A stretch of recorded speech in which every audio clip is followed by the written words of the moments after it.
Cette opération de démolition à Rufisque, les bulldozers ont terrassé des maisons situées derrière la centrale électrique, déclenchant ainsi la furie des habitants qui disent détenir des baux et qui fustigent par ailleurs le modus operandi. Ces habitants affirment n'avoir reçu aucune sommation préalable.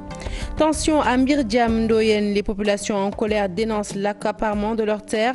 4 jeunes parmi les manifestants ont été arrêtés et déférés à la MAC de Thiès.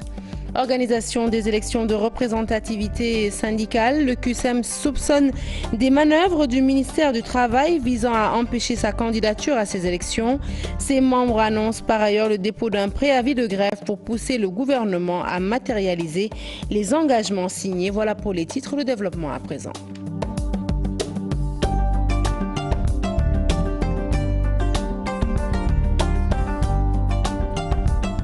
Bonsoir à tous. Un journal que nous ouvrons naturellement avec la Gambie. Vous venez de l'entendre, la force de déploiement de la CEDEAO est bel et bien prête à intervenir en Gambie.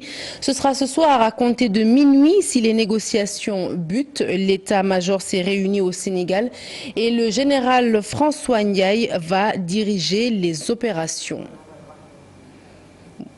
Comme vous le voyez sur ces images, nous n'excluons pas d'y revenir, bien entendu, avant la fin de cette édition. Je vous le disais donc tout de suite, la CEDEAO joue son va-tout et lance une opération militaire pour pousser Jammeh à quitter le pouvoir. Une information de la direction de l'information et des relations publiques des forces armées. Alors, partira pas, le suspense demeure et pendant ce temps, l'aéroport de Banjul est envahi par des centaines de Gambiens, mais aussi d'expatriés qui tentent de fuir Banjul. Les derniers développements, les développements de ces dernières 24 heures, c'est avec Daniel Diouf. Les dernières 24 heures qui démarrent par ce coup de force inattendu de Yahya Jammeh.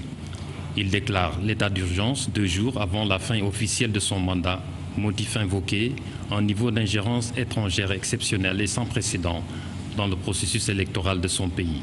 Le Parlement gambien, du moins ses souteneurs, approuve l'état d'urgence. Cette même Assemblée nationale prolonge le mandat du président Jammeh de 90 jours alors qu'il arrive à terme ce mercredi à minuit.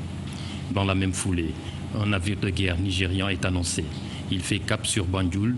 Une source militaire nigériane déclare à la BBC que le navire navigue au large des côtes du Ghana en direction de la Gambie. Nous sommes mardi. Et puis ce mercredi, de nouveaux développements. La direction de l'information et des relations publiques des forces armées sénégalaises déclare que les opérations de planification en vue d'une intervention militaire ont commencé. Information relayée par la télévision Futur Média. Le général François Ndiaye, chef d'état-major de l'armée de terre, désigné pour diriger les troupes sénégalaises, selon la DIRPA. Pour rappel, Adama Barrow, vainqueur de la présidentielle du 1er décembre, prête serment, selon le calendrier officiel, ce jeudi. À Banjul ou à Dakar, encore quelques heures. À quelques heures de l'investiture d'Adama Barrow, celle-ci demeure une équation. Selon le consultant international Alpha Wali Diallo, l'investiture du nouveau président de la Gambie ne va pas être de tout repos. Il n'exclut pas également l'intervention militaire à la lecture de la situation pour faire quitter Yahya Jammeh du pouvoir. Alpha Wali Diallo était l'invité du journal de 13h. Nous l'écoutons, ses propos sont recueillis par Adi Atala, Tierno Laurent Mendy. Compte tenu des derniers développements avec l'état d'urgence qui a été décrété hier par le président sortant Yahya Jammeh, il devient quasi impossible, eu égard aussi aux préparations militaires qui sont déjà en cours pour lui faire entendre la raison. Il serait difficile que cette prestation de serment ait lieu comme convenu par la coalition dans le stade de Baka. Les us et les coutumes des relations internationales font que dans chaque pays, il y a une portion du territoire d'un autre pays qui est logée dans les ambassades et dans les consulats.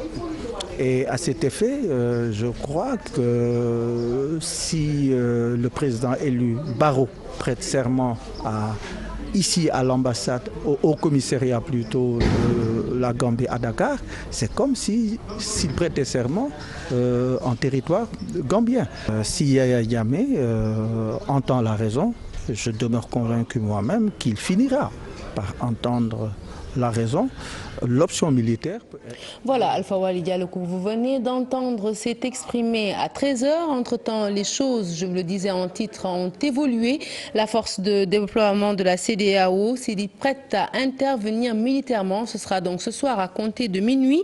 Si toutefois les négociations butent, l'état-major s'est réuni au Sénégal et c'est le général François Ndiaye qui a été désigné pour diriger ces opérations. Par Faraning, les images sont de la DIRPA.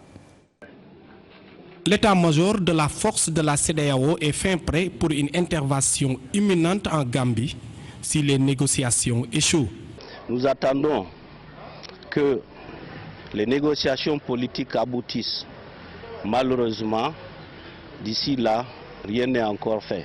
Mais si d'ici minuit, rien n'est fait, nous sommes prêts avec toutes les composantes de la CEDEAO, conformément aux décisions des chefs d'État de la CEDEAO à la dernière réunion qui s'est tenue à Abuja. Donc si d'ici là, aucune solution politique n'est trouvée, nous passons directement à l'action à partir de minuit 00 pour répondre aux injonctions de nos chefs d'État. Pratiquement tous les pays de la CEDEAO vont participer à l'opération pour restaurer la démocratie en Gambie. Composé notamment du Nigeria, du Sénégal, du Ghana, du Togo, du Mali et de toutes les composantes de l'état-major et des différents états-majors de la CEDEAO, guidés par l'état-major de la force en attente de la CEDEAO. Un état-major composé du Sénégal, du Burkina, du Nigeria et du Niger. Mais si les hostilités commencent, c'est le général François Ndiaye du Sénégal qui va diriger les opérations. Faraning, merci. La situation qui se complique davantage en Gambie fait réagir les médias. Aliou Diarra, rédacteur en chef de Sud FM, a tenté un décryptage de cette situation. Selon lui, il sera difficile pour Yaya Jammeh de lâcher les rênes du pouvoir tant qu'il jugera qu'il est et demeure le chef suprême des armées, mais aussi le gardien de la Constitution. Aïssatou Paye, Tierno Laurent Mendy l'ont rencontré. Reportage. Yaya Jammeh ne cède point. Il s'accroche, s'agrippe au pouvoir, il décrète même l'état d'urgence, décryptage d'une situation chaotique. C'est sa dernière carte, celle de résister à la communauté internationale. En décrétant hier l'état d'urgence, Yaya Jammeh veut empêcher d'abord l'investiture prévue ce 19 janvier du président élu de Gambie, Adama Barrow, et ensuite montrer à la face du monde que quoi qu'il arrive, il va se défendre parce qu'il estime ne pas avoir perdu cette élection du 1er décembre dernier parce qu'ayant introduit une requête auprès de la Cour suprême et veut attendre les résultats, ce qui n'est pas l'avis et de la CEDEAO et des Nations Unies.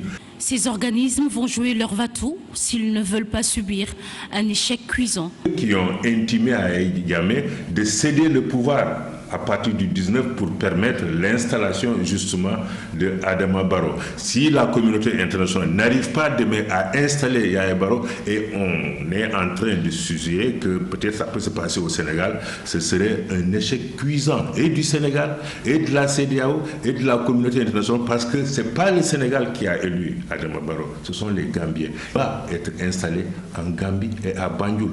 À eux maintenant de prendre leurs responsabilités, la responsabilité et par la force et par les moyens diplomatiques. Si toutes les médiations échouent, le recours à la force s'impose, selon le rédacteur en chef. Il a abattu toutes ses cartes. Les membres de son gouvernement sont en train de le fuir, la communauté internationale l'a abandonné.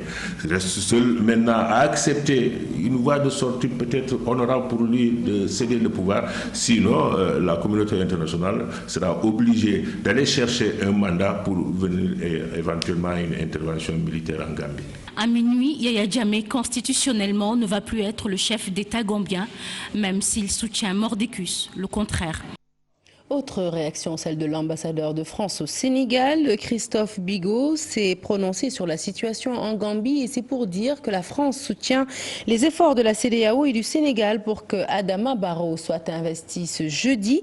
Déclaration faite à l'occasion de l'inauguration de la maison de justice de Tambacounda. C'était en présence du garde des Sceaux, ministre de la Justice, maître Sidiki Kaba.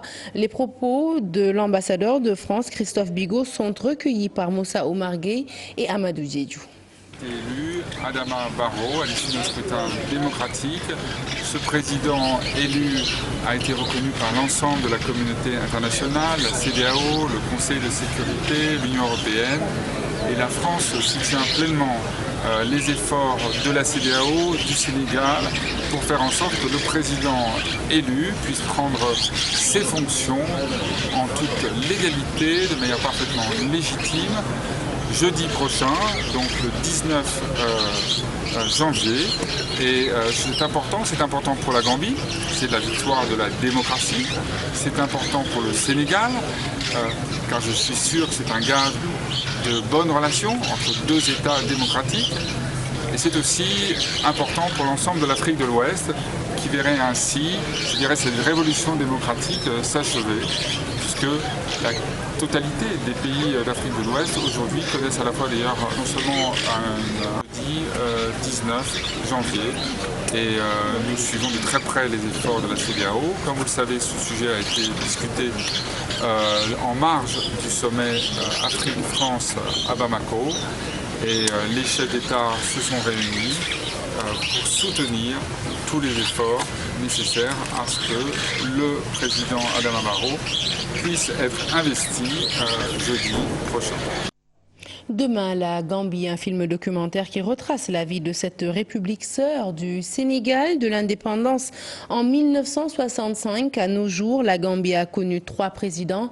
Ce film retrace les moments forts de la vie politique de Yaya Jammeh, considéré comme un dictateur. Ibrahima Kamara. En 1965, la Gambie a obtenu son indépendance du Royaume-Uni. Depuis lors, le pays a eu 3 dirigeants.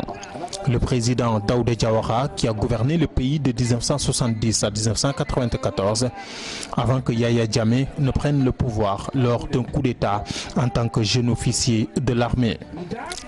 En 2002, le premier journal francophone de Gambie, l'Écho du Baobab, voit le jour. Mais un seul exemplaire sort des presses et plusieurs des journalistes sont emprisonnés par la police secrète gambienne, la NIA. Yaya Jammeh a obtenu le baccalauréat. Pourtant, il se présente comme professeur. El Haj, docteur Yahya Abdul Aziz Djemouz Djunkung Nassirou Den Jammeh. Le 30 décembre 2014, alors qu'il est en déplacement officiel à l'étranger, son régime est victime d'une tentative de coup d'État manqué. Le 12 décembre 2015, la Gambie devient officiellement une république islamique. L'avenir de ce pays classé parmi les plus pauvres de la planète, où les populations sont pour la plupart paysans et vivent d'une agriculture archaïque de subsistance, est menacé d'une guerre sans merci. Une guerre dont on ne sait pas si les braises ne se projetteront pas au-delà des frontières de la République sœur du Sénégal.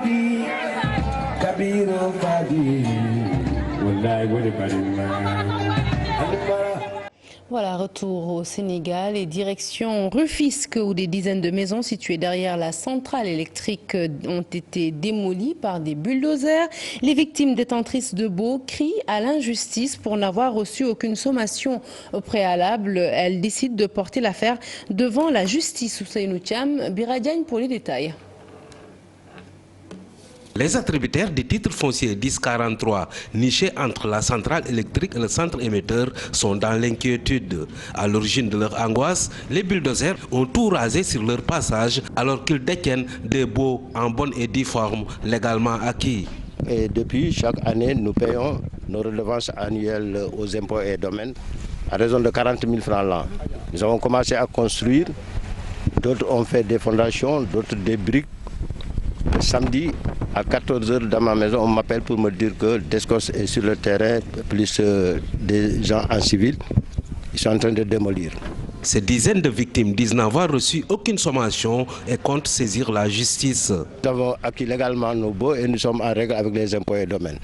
Nous pensons que ces baux, étant donnés par les impôts et domaines, s'il y a des contentieux, on devait nous interpeller ou nous envoyer des sommations. Nous n'avons rien vu. On se lève samedi, on m'appelle à 14 h pour me dire que tout est détruit chez vous. Nous avons commis un huissier pour faire un constat. Et nous allons saisir la justice pour que raison revienne à la loi. Mais étant loyaliste, nous nous référons aux lois du pays, aux lois et règlements du pays. Nous allons porter plainte, c'est tout. Nous sommes à peine 200 personnes parce qu'il y a au moins 180 à 187 parcelles. Ouais, effectivement, c'est ça notre étonnement. Il y a au moins 4 étages qui sont là, qui n'ont pas été touchés, alors qu'une vingtaine sont partis. Des démolitions qui se poursuivent à Rufisque et ses zones environnantes du fait de nombreux litiges fonciers devenus monnaie courante dans la zone. Kermousseux, les populations de Myriam Ndoyen étaient dans la rue pour dénoncer et s'opposer contre l'accaparement de leurs terres. Selon ces dernières, plusieurs hectares de leurs terres sont octroyés à un privé. Au cours de la manifestation, 4 jeunes ont été arrêtés et déférés à la MAC de Thiès. Cheranta Diop et la tire pour la correspondance. Après l'arrestation de certains d'entre eux, les jeunes de Kermousseux sont encore redescendus dans la rue, arborant des tenues et foulards rouges. Pour cause, l'opérateur Filfili est revenu à la charge, accompagné de forces de l'ordre pour dévaster les champs. On ne peut pas comprendre un dossier qui est actuellement entre les mains de la justice. Il a présenté un soi-disant titre foncier qui date de 1961 et il l'a obtenu à partir de fausses informations. Et actuellement, on est prêt à nous battre jusqu'au bout. Si la destruction, normalement, il devrait avoir un huissier de justice qui doit amener une sommation interpellative pour demander aux populations de quitter. Mais depuis lors, on n'a pas reçu de sommation, on n'a pas vu un huissier de justice. Il est venu avec des gendarmes armés jusqu'aux dents et il a détruit tous nos champs, ce qu'on ne va pas accepter. Ça fait plus de 10 hectares qu'ils ont détruit l'autre jour. Les arbres fruitiers, ils ont détruit le branchement SDE qui était dans le champ. Ils ont tout détruit. Face à ce coup dur, les manifestants disent ne pas entendre baisser bras. On compte nous battre jusqu'à la dernière énergie. On est en train de sensibiliser les familles religieuses et on compte aller jusqu'au bout. On ne va pas laisser la famille Filfili prendre nos terres.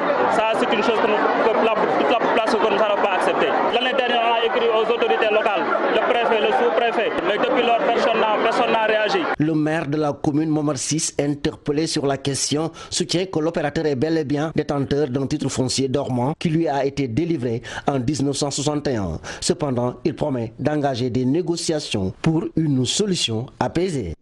La loi sur le tabac fait des mécontents au niveau de la MTOA. Les travailleurs de la manufacture, elles, alertent l'opinion et interpellent les autorités étatiques. Ils déclarent ne pas être contre cette loi, mais demandent la révision de certains textes. Selon ces derniers, cette loi risque d'entraîner la fermeture de l'usine et la perte de plus de 30 000 emplois directs et indirects.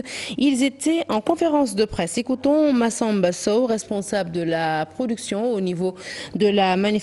Ces propos sont recueillis par Adiatala Younous Diatta. Nous avons dit que nous sommes d'accord avec les lois.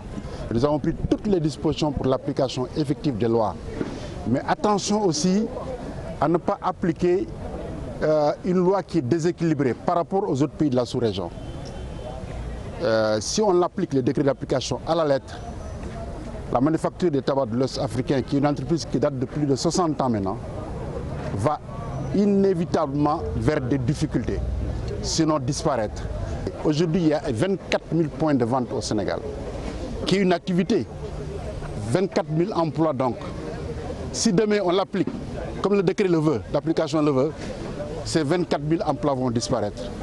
Allez, direction le monde syndical à présent pour parler de l'élection prochaine, de l'organisation prochaine des élections de représentativité syndicale. Le QSEM se soupçonne des manœuvres par le ministère du Travail Mansourci, des manœuvres selon Abdoulaye Ndoye qui visent à empêcher son syndicat de se présenter. Le cadre unitaire syndical des enseignants du moyen secondaire ne fait pas, dit-il, confiance à Mansourci, ministre du Travail, pour organiser ces élections. Compte rendu signé Aminata Mbaresso, Maud Diop. La date officielle pas encore connue, Mais le CUSEMS signale déjà des magouilles dans l'organisation des élections de représentativité syndicale. Selon Abdoulaye Ndoye, secrétaire général du CUSEMS, ces manœuvres sont faites pour empêcher son syndicat à prendre part à ces élections. C'est aussi le lieu de dénoncer les manœuvres de collaborateurs directs du ministre du Travail, du Dialogue social, des organisations professionnelles et des relations avec les assemblées. Mansour Sy, maître d'œuvre de l'organisation des élections de représentativité pour les syndicats du secteur de l'éducation et de la formation. Au mépris des dispositions de l'arrêté numéro 17094 du 22 novembre 2016, du cutis numéro 001890 MINT DGA TDLP du 1703-2014 et du jugement numéro 1649 rendu le 22 novembre 2017, il cherche à déstabiliser notre organisation syndicale dont le leadership, l'autonomie mais aussi la combativité dérangent. Le principal mis en cause, le ministre du Travail. Le CUSEMS considère que le ministre Mansour Sy est disqualifié pour organiser les élections de représentativité dans le secteur de l'éducation. Face à la presse, les membres du CUSEMS ont démontré leur engagement et leur détermination à prendre part aux prochaines élections de représentativité, mais ils ne veulent pas du ministre du Travail comme principal organisateur. Et puis sachez que le CUSEMS annonce par ailleurs le dépôt d'un préavis de grève ce mercredi, un préavis pour justement pousser le gouvernement à matérialiser les engagements dont le plus important demeure pour le CUSEMS l'alignement de l'indemnité de logement. Politique qu'à présent, avec cette déclaration, il y aura bel et bien renouvellement à la convergence des jeunes républicains avant 2019. C'est la conviction de Mame Marième Thiam Babou de la COJER. Elle soutient que le discours du président Sall lors de l'université républicaine de 2016 à Mour, de la dernière rencontre donc avec les jeunes du parti, a été mal interprété par certains responsables du parti. Selon Marième Thiam Babou, l'instance a besoin d'être renouvelée car la jeunesse du parti souffre. Je propose de l'écouter. Elle est au micro de Cheikh Tidiane Dione et Diafar Abba. Il n'y aura pas de renouvellement d'ici 2019, mais ça ne signifie pas que ceux qui doivent partir ne partiront pas parce que nous l'avons vécu avec Abdou Mbow. Je vous dis que chacun fasse de ce discours sa déduction et son interprétation. Nous ne sommes pas des nains politiques. Nous ne sommes pas des novices dans ce domaine. Nous avons accompagné le président depuis 2009. Nous avons toujours entendu, écouté et compris son discours. Ce n'est pas aujourd'hui que nous allons capituler par des interprétations individuelles que les gens font de ce discours-là. Nous sommes conscients que le président sait que sa jeunesse souffre. Nous sommes conscients que le président sait que sa jeunesse peut lui apporter mieux que ça. Et nous nous sommes assignés cette mission et nous allons l'accomplir jusqu'au bout encore. Les chocs d'ambition dans les partis politiques, c'est ce qui fait bouger les structures et les partis. Et puis sachez qu'une partie des responsables des jeunes de l'Alliance pour la République lance l'opération CAP 17-19. Celle-ci vise à sensibiliser les citoyens à s'inscrire sur les listes électorales. La campagne a officiellement démarré d'ailleurs ce mardi à Dakar et sur toute l'étendue du territoire national. Une tournée est prévue d'après Mame Marième Thiam Babou que vous venez juste d'entendre, responsable des jeunes à l'APR. Je vous propose de l'écouter dans ce reportage cette fois-ci, toujours signé Cheikh Tidiane Dione. Marième Thiam Babou et ses camarades lancent l'opération CAP 17-19. Celle-ci vise à sensibiliser le maximum de citoyens à s'inscrire sur les listes électorales. C'est d'abord un sacerdoce pour nous. Alors, une réussite aujourd'hui. Une chose qu'on a longtemps concoctée, bien avant même les instructions du président, qui sont venues consolider en tout cas ce qui est vraiment la mission de la jeunesse dans un parti politique. Et nous nous sommes assignés cette mission-là. Aujourd'hui, nous nous devons de l'accomplir et non de la trahir. Et je pense que ça sera un accomplissement avec toutes les choses positives autant pour moi. Je pense que les citoyens ont compris l'utilité de la carte et sont en train de bien s'acquitter de leurs droits et de leurs devoirs. Aujourd'hui, dans toutes les localités du Sénégal, communes, départements et autres, il y a des commissions qui sont installées. Il suffit juste, en tout cas, d'avoir le minimum d'informations pour aller s'inscrire et avoir sa carte d'identité biométrique. Une tournée nationale est prévue dans les semaines à venir. Cependant, la responsable de l'APR déplore le manque de soutien de la part de certains leaders du parti. Nous allons y aller avec les moyens du bord. Je vous dis aujourd'hui qu'aucune autorité, et je prends toutes mes responsabilités dans ce parti, n'a tenu nous appuyer pour ne serait-ce que le lancement de ce programme, je pense que vous allez me croire au moins sur parole. C'est dire quoi? Nous avons cru à l'engagement qui est plus fort même que peut-être les moyens. Le tour du Sénégal. Parler de l'utilité de la carte d'identité biométrique, inciter et convaincre les citoyens à aller s'inscrire sur les listes électorales. Les militants de l'APR veulent obtenir la majorité à l'Assemblée nationale, mais aussi plébisciter le président de la République en 2019. Réhabilitation du marché syndical. Le chef de l'État l'a annoncé lors de sa dernière visite à Pékin. Le ministre de la Gouvernance locale a fait une visite justement sur les lieux. Les travaux démarrent après validation de la documentation du concept par le chef de l'État. Ce dernier est interpellé par les commerçants, toutefois soucieux de leur recasement après la réhabilitation. Salif Sow, Asmalik Diop. Ces conseillers sont dans le temps politique. Moi, je suis dans le temps de l'action. Au marché syndicat, les commerçants étalent leurs inquiétudes. Cela fait suite à l'annonce de sa réhabilitation par le chef de l'État. Ils sont des milliers de marchands ici.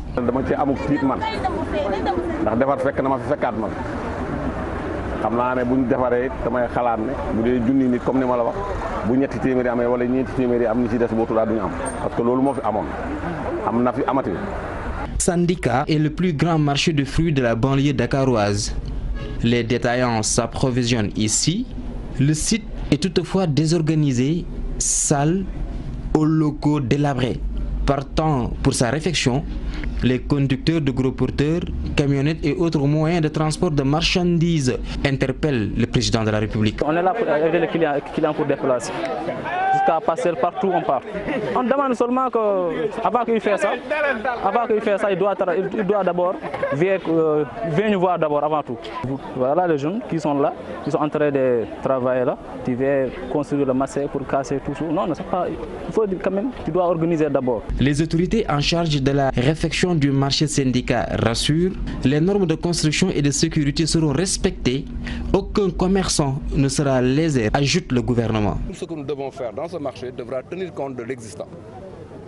Le directeur général de la GTIP, que je remercie au passage, nous a fait l'état des lieux, mais a promis dans les 2 semaines de déposer le concept avec l'ensemble de la documentation du projet, ce qui permettra au chef de l'État de valider. C'était une visite éclair de prospection aux allures d'une opération de charme. Le ministre a zappé l'intérieur du marché syndicat. Il s'est juste limité aux premiers étals. À Pékin, nous sommes bien. À Pékin, nous restons toujours avec donc le ministre de la Gouvernance locale, Abdoulaye Diouf Sarr, qui a profité de cette visite pour tacler les conseillers municipaux qui réclament les états du compte administratif de 2016. Selon le maire de Yoff, eh bien, ces détracteurs sont dans le temps de la politique. Ils doivent apprendre les textes de la gouvernance locale au lieu de se ridiculiser. Je vous propose d'écouter encore une fois Abdoulaye Diouf Sarr, toujours au micro de Salif Sow et Asmalik Diop. Ces conseillers sont dans le temps politique. Moi, je suis dans le temps de l'action. Quand le temps politique viendra, nous serons effectivement dans le temps politique avec eux. Ils ont un tout petit peu anticipé la question politique. Ce sont des gens qui ont été battus en 2014. Aujourd'hui, ils ont des préoccupations politiques. Moi, je n'ai pas ces préoccupations. Ma préoccupation est une préoccupation fondamentale. Le combat est porté par d'autres qui posent d'ailleurs une question tellement simple. Au plan juridique, un compte administratif de 2016 ne peut pas être adopté en 2016. Il faut que la perception nous donne le compte de gestion de 2016 qui n'est pas encore reçu avant qu'on ne fasse un compte administratif. Je leur demande d'aller lire le code général des collectivités locales et d'apprendre un tout petit peu la gestion commune. Bilan 2016 des activités du service de l'hygiène publié ce matin. Au total, 9000 infractions relevées, 140 domiciles pris en charge et près de 2000 personnes sensibilisées. Des résultats qui peuvent toutefois être renforcés selon la brigade du service d'hygiène, la brigade départementale de l'hygiène qui compte pour cela sur l'appui des municipalités pour dérouler une nouvelle campagne des actions qui seront axées sur le contrôle technique mais aussi la qualité. Maïmouna Ndiaye, Tcherno Laurent Mendy pour les détails.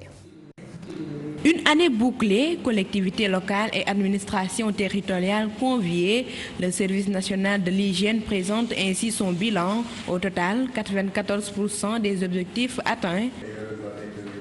En invitant tous ces partenaires, notamment les collectivités locales, l'administration territoriale, les représentants des districts sanitaires et les autres secteurs, pour discuter un peu, présenter le bilan de l'ensemble des activités qu'ils ont eu à dérouler au cours de l'année 2012, de l'année écoulée.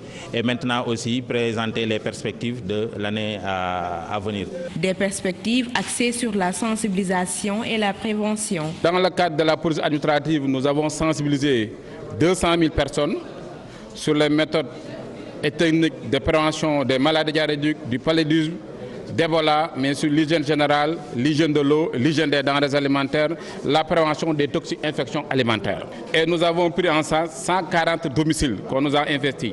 Donc les opérations spéciales, c'est des camps, c'est des ambulances, c'est des morgues, c'est des formations. 77 ont été traités. Et dans le cadre des événements religieux, nous avons pris en charge 21 événements religieux aussi.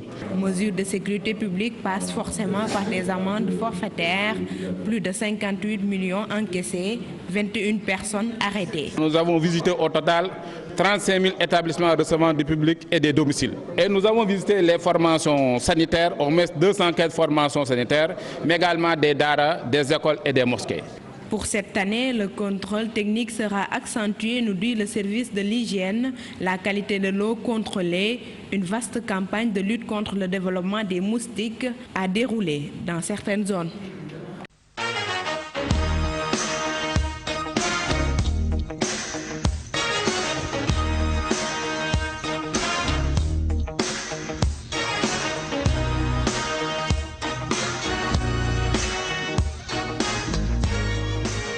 CAN 2017, rencontre décisive entre le Sénégal et les Warriors du Zimbabwe. Ce sera donc demain jeudi à partir de 19 h. Des Warriors qui présentent de belles qualités sur le plan du jeu. Les Lions les ont tout de même bien observés. Des Lions qui espèrent monter en puissance et jouer la gagne pour cette seconde rencontre. Mfatundoy Hamza Diallo. Après le match contre la Tunisie, le staff de l'équipe nationale a mis l'accent sur la récupération des joueurs, car cette rencontre fut plutôt difficile sur tous les plans. On n'a pas eu à beaucoup travailler parce que le match contre la Tunisie fut difficile. Il fallait faire récupérer les garçons le plus rapidement possible. Donc notre staff médical a eu beaucoup de travail, mais je pense que nous serons prêts en tout cas pour le match de demain. Après une victoire, c'est plus facile de récupérer. Comme le coach l'a dit, le match de la Tunisie était très difficile. Donc on a basé ces 2 jours sur la récupération. Les deuxièmes matchs sont toujours les plus compliqués à gérer, mais les Lions sont déterminés à passer ce premier tour et cela passe par une bonne prestation contre le Zimbabwe. L'importance effectivement de ce deuxième match, soit le premier, vous l'avez perdu, il faut impérativement gagner le deuxième, ou le deuxième, vous l'avez gagné. Le premier, vous l'avez gagné, il faut confirmer pour le deuxième match. Donc les deuxièmes matchs sont souvent très compliqués à négocier, très difficiles, parce que c'est souvent des matchs décisifs. Nous, on est concentré sur notre match, on veut gagner ce match. Après, il se passera ce qui se passera, mais le plus important, c'est que... Merci. C'est que nous, on prépare bien ce match et qu'au niveau de l'état d'esprit et du contenu, on soit présent. Le défenseur central Kalidou Koulibaly a personnellement regardé cette équipe zimbabwéenne qui possède de belles qualités. C'est une équipe qui offensivement est très véloce. Voilà, nous croisons les doigts encore une fois pour nos Lions. Fin de ce journal, merci de l'avoir suivi. Prochain rendez-vous de l'information, le tout en images à 0 h. L'info qui continue sur votre site www.igfm.sn. Restez bien calés dans vos canapés. Ce soir, Faram Fatih fait son retour avec Pape Ngandiaye qui sera là tout à l'heure. Excellente suite des programmes sur la TFM. Excellente soirée.